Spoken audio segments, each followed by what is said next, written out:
All right, next up on the show is Hiram Skaggs, the Chief Sales Officer for Fun and Moving. Hiram, welcome to the show. Well, thank you. Okay, so I'm going to get it right out there right now. Yeah. What is Fun? Because it sounds like a moving company, if I'm going to be honest. So I want you to tell me, pretend I've never heard of anything about what you're doing. What is it?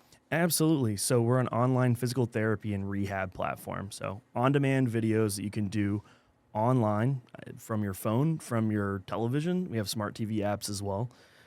Or from your laptop. Wherever you are, like, you can access this there. That's the idea. So plain and simple, one person for the entire year, or I'll back it up even.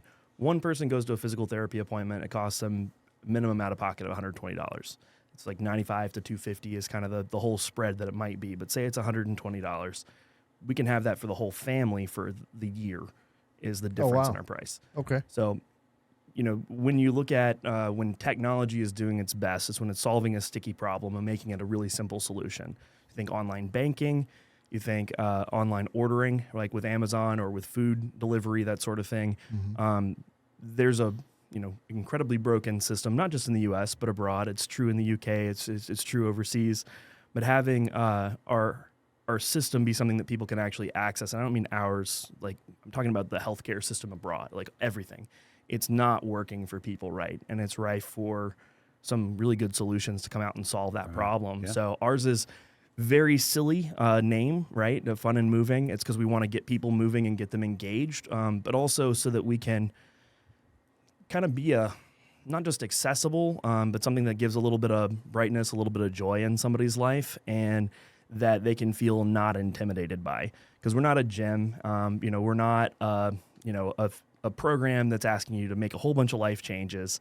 We're trying to come where you are in your house and give you the most bang for your buck humanly possible. Okay, so I think what problem are you solving is kind of obvious. You're helping people with overcoming maybe some kind of physical limitation or physical challenge. Yeah.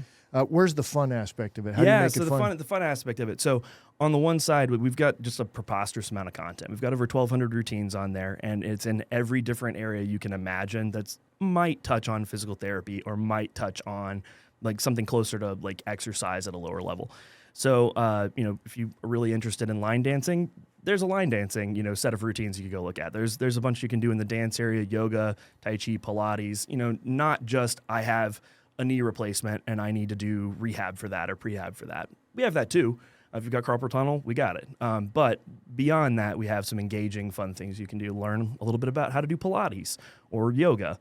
And we never get anybody on the floor, and we never ask anybody to buy equipment, which is kind of the other gotchas that people usually do. So there's not a balance and fall risk, and we're not asking you to go out and buy yet another thing to be an obstacle to you being able to do this. Well, how are you making money then? Yeah, so for us right now, we have big partnerships with cable companies. So we're going to be in 100 million homes by the end of the year, already in about 20 million. So it's a really massive growth we're experiencing right now. I'm really, really enjoying that, obviously, but that's the push that's going to get us in front of the most people and drive some revenue. Don't get me wrong. It's definitely revenue. But long-term, employee groups, hospital systems, that's where we're going to see a lot more. Those are the people that are experiencing the pain of rising healthcare costs. Are they going to pay for that? Yeah, they sure are. So the hospital system will pay for it? Absolutely. So one of the things that hospital systems are dealing with right now really massively are readmission rates. People get hurt, they go to the hospital, their ailment is addressed, and then they're set free to go back out into the community. They don't go to that next follow-up appointment. It's not the hospital's fault, right? And it's not really the individual's fault either. They've got stuff going on. They didn't get the email. It went into the wrong inbox. And they don't go to that next appointment. They don't get the care that they really needed because it wasn't really quite as accessible as it should have been either. And then when they get readmitted to the hospital for the same issue, insurance won't pay for that. And again, it makes sense. That's why the hospital doesn't want that to happen, because insurance ain't paying for it. 100%. They are feeling and experiencing a massive pain, and that's why they're willing to pay for it. It's true for employers too. The pain being the lack of cash. Absolutely. Okay. Pain being money. It's your wallet. Yeah, absolutely. and don't get me wrong. We want to do huge, good humanitarian things here, right? Yeah. We recognize what gets people to move is money, right? In a lot of ways. We're talking about large organizations. Like the crux of the matter is if we can save money, then we'd love to save lives. Yep. Sometimes if it's not something that actually saves money, we're like, well, yeah, the lives are expendable. that it happens more often than it ever should. Is that that's negative, for sure. Howie? I don't know. No, but here's the thing. Look, we're as you're mentioning this, I'm thinking about my dad who's going to turn 90 this December, and movement is the key to his quality of Isn't it? life. Yeah, And central. It's central. And even if you weren't 90 and let's say you're 60 and you need 5 to 7 more years before retirement, and you've had some things replaced and you can't move, it hinders your ability to go to work, and you may not be able to retire and that kind of stuff. So in that sense, people by the way, let's say you had a boring name like Marc Ebinger or Howie Nestel. How do you get a name like Hiram Skaggs? I mean, Yeah, you know what I mean? so you almost have to like inherit it. I'm you do? the ninth, Hiram Skaggs in my family, 9th generation to have that name. So it just keeps getting passed down and passed down. So was it like Nicky Six where he went and named himself, right? Yeah. Well, it wasn't one of those, like, it's not a stage name. I wouldn't have picked this if I was thinking about it in the beginning, right? I said Boz Skaggs. What was the other one you said? Ricky Skaggs. Ricky Skaggs. Actually, I'm not, Boz spells it different, but Ricky actually is a distant relation. So. Okay. Yeah. Oh, really? Yeah, no joke. Yeah. So, one of the things you brought up is this deal with the cable companies, and that is actually something for all entrepreneurs to think about, because there could be multiple revenue streams. Right. And what's if the you niche you feel that they need content for? In my case, right? Right. We didn't imagine that when we first And there's started. so many platforms now, cable companies, Massively. online. I mean, there's channels, subscription channels that people pay for, and they all need content. And what's going on right now? Writer strike, and they're not producing new content, and they need content. I have a friend who did a documentary, and they were negotiating with just one, big online everybody's heard of. They used to mail you discs, And He's not saying Netflix, is he? and I said, hey, man, why don't you guys go check with Red Bull and with other people? Because they all look for content like this, for this kind of type of documentary, which is physical activity and all that stuff. And so sure enough, they got some interest from somebody who does an energy drink, and they're like, oh, Not this Prime, would be is it? perfect for Because us. Prime's on. They're under the gun on social media now. Yeah. Prime is. Oh yeah. Oh, 'cause no, and my son we just bought Prime for school for the week. John Paul, and then whoever the guy is, he does the podcast with. You're talking about Logan Paul? Logan Paul. Yeah, that's yeah, it. yeah, No, yeah, John Not Paul John is Paul. was the Pope. The first or the second? Logan Paul, the boxer, yeah. right? Oh, yeah. He does the. And he's got a brother as well, so I always forget which Paul Yeah. it is. Right? My kids used to follow him, Logan Yeah. Paul and the other Paul, whatever. Yeah. Well, is Logan Paul the boxer? Yeah. The podcast guy. He's the I think boxer. it's Jake Paul. That's Jake the Jake boxer. Paul. Boxer, Jake there Paul. we Are they go. brothers? Yeah. Yeah, and they Are they twins? Because they look the same. No, they're similar. just mentally they're twins. Right? But no, Jake Paul challenged Mike Tyson to a fight. And Mike Tyson's like 58 now, and then That would be a good. I would pay to see that. Yeah, but of course. have you seen Mike Tyson lately though? He he says looks he's so very slow. confident. No, he'll. I think he'll take this. Yeah. Oh yeah. You think so? I think he'd destroy him. He's the guy's a. I mean, he I don't was mean a- animal in a bad way. I mean, he's got that lion mentality. You know what I mean? That never goes away. I don't think. No. Right. Yeah. No, there's still some video of Mike Tyson in his mid to late 50s. Yeah, not hitting the bag, but doing some air boxing, and he still has that look of like, oh yeah, He's going to get it done. And yeah. even if he doesn't hit you, he'll bite your ear off. Whatever. Yeah, there you go. Right. He's gonna win. Try and win anyway, no matter what. So yeah, with Prime, it's 200 milligrams of caffeine. If you get the one that has caffeine in it. Oh, Different got you. Prime. You're thinking Right? Amazon Yeah. Prime. I was yeah. too. No, but No. not The drink Prime. The drink Prime. Yeah, No, sure. Okay, we buy there's not the energy drink Prime. There's one that is the Gatorade style. Yeah, it's in the screw whatever. cap top and all that. Yeah, that one is supposed to But be see, less here's sugar. the thing, though. It has the red dye in it that it actually triggers me as far as like minor makes allergy, me or? a bit like hostile. Oh, yeah. Makes me a little bit irritable. cranky, Yeah. irritable. Oh, yeah, yeah. and there's something to that red dye. Yeah. So I actually yeah. had to stop drinking it because I like the fruit punch one. So Yeah, I of stopped course. drinking it. But yeah, there's 200 milligrams of caffeine in the can. It's not like secretly steroids or something. So, no. Okay. Look, we get back to Mother Nature, right? Yeah. Water, air, meditation, Essentials. breathing. Eat some whole foods. You're fine, bud. Yeah, right. Who wants to do that? That sounds boring. So, Hiram, so what's the goal for your company? Next 5 years, what are you guys doing? Yeah, so we're looking to honestly change the entire culture of the U.S. when it comes to movement. I know, again, tall order, we get it. That's why we have some massive partners and why we're doing some big things right now. But the idea, again, if you're going to ask for a culture change, you need to ask for the smallest change humanly possible if you're going to, maybe build on that and continue.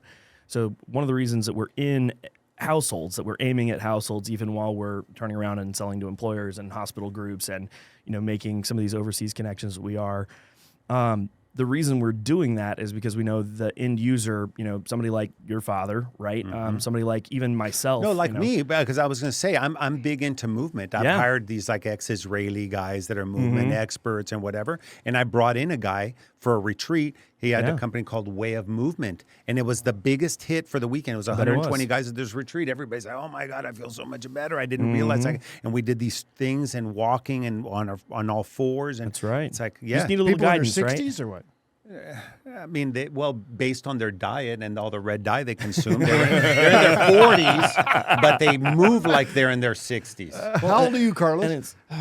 Mark, it's rude to ask. Come on, are you in your 40s or 30s? I'm in my late 30s. Oh, okay, all right, cool. Yeah. So anyway, but that movement thing, and by the way, it's also a great pull strategy. Oh, yeah. Because then if you create the demand at the consumer level, then the suppliers or the people who are going to be your clients will be like, "Hey, look, don't take my word for it. You have 100 million people here that want." And that was the one content. of the things that really showed us too. We were originally aiming at, and this was like 3 years ago when we first started.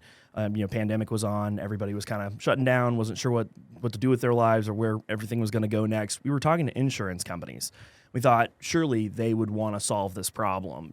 Prices keep going up and up and up. People can't afford this forever, getting 20, 30% renewals year over year.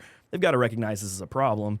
The answer is, yeah, they do, but they also are making a lot of money on it. There's not a ton of reason to change when you're making a ton of money. Even if you know it's unsustainable, it's hard to you've got two in the hand, so why would you give it up for what might be a potential? So anyway, one of the things that we saw was a lot of the brokers and insurance companies said, go get some people. Go get some people interested, and that'll turn our interest around. Yeah, focus group. And we had some people that said yes, but they couldn't do anything till 2024, 2025, 2026. These ships take, they're massive. They take a long time to turn. Mm-hmm. Tiny little rudder, giant ship. Sometimes you hit an iceberg, right? But like the idea is in the meantime, you'd starve as an entrepreneur going to wait for one of the massive insurance companies to, even if they've said yes, actually implement and start paying you. Point. So rather than sit on our hands and go, well, they said yes, we just got to hang out until then, we went ahead and kept changing, adding. It's one of the reasons we have so much content. We kept meeting with, brokers and employers and hospital groups who go, man, I love what you're doing, but we need something for lower back pain. We need something for not just rehab after a hip or a knee, surgery. We need prehab so people are doing better before they even get into the surgery. We need stuff for, fill in the blank. We kept making content and it kept being more and more relevant and it kept mattering. And now we've got, an opportunity to work on SBIR grants with the military. So the Department of Defense is, knocking on the door. And that obviously 3 years ago, that wasn't the case. That doesn't happen overnight. It takes time and relationships and building and being involved in the community. Right.